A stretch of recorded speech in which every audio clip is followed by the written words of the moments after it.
देखंतु भारत वर्षर यशस्वी प्रधानमंत्री नरेंद्र मोदींकर जन्मदिवस आपण मैंने जानी खुशी हेबे तांको जन्मदिवस रे सारा भारत नुहे सारा पृथ्वी वर्ष रे बसवास करुवा आमर भारतीय लोक माने तांको पई आज विभिन्न मंदिर विभिन्न अनुष्ठान विभिन्न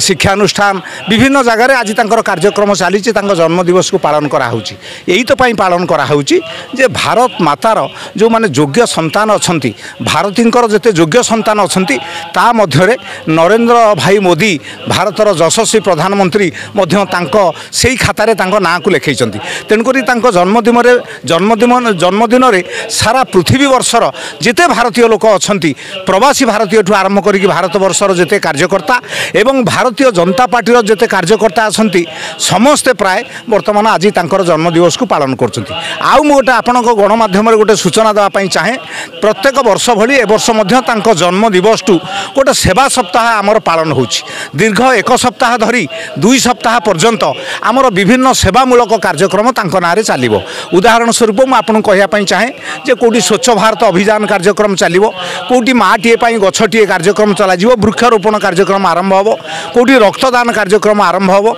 कोटी साधारण गरीब जनता को एकत्रित करके सामाजिक संस्कार क्षेत्र में मध्य विभिन्न प्रकार सचेतन कार्यक्रम करा जिवो। एभली अनेक कार्यक्रम अछि। तेणुकरी आज आम पई बड़ खुशी दिन आमे मध्य आज आनंदपुर गायत्री मंदिर पाखरे माननीय यशस्वी प्रधानमंत्री नरेंद्र भाई मोदींकर जन्मदिन अवसर में तांको पई मध्य एठी हमर जेते सबु नगर मंडल जो कार्यकर्ता आसंती समस्त आज मध्य एठी यज्ञ तांको पई चालीछि। तांको नारे भगवान पाखरे तांको तांकर जन्म आबा तांकर बयस आहुरी अधिक दिन भाव में हो बोली तांको मध्य आमे एठी थाई कि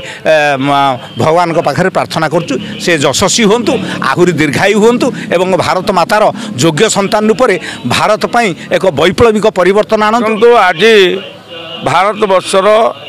यशस्वी लोकप्रिय प्रधानमंत्री नरेंद्र भाई मोदी दिन अवसर में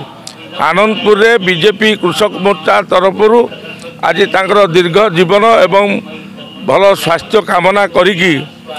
आमर आज ये यज्ञ कार्यक्रम होची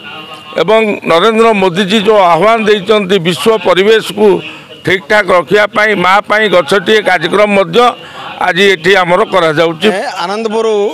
बासिंदा मैंने समस्त एकत्रित होई यशस्वी प्रधानमंत्री श्री नरेंद्र मोदी जी जन्मदिन अवसर में आम आज ये गायत्री मंदिर रे यज्ञ पाठ सहित एवं उद्देश्य वृक्षारोपण करने समाजर कल्याण निमंते एवं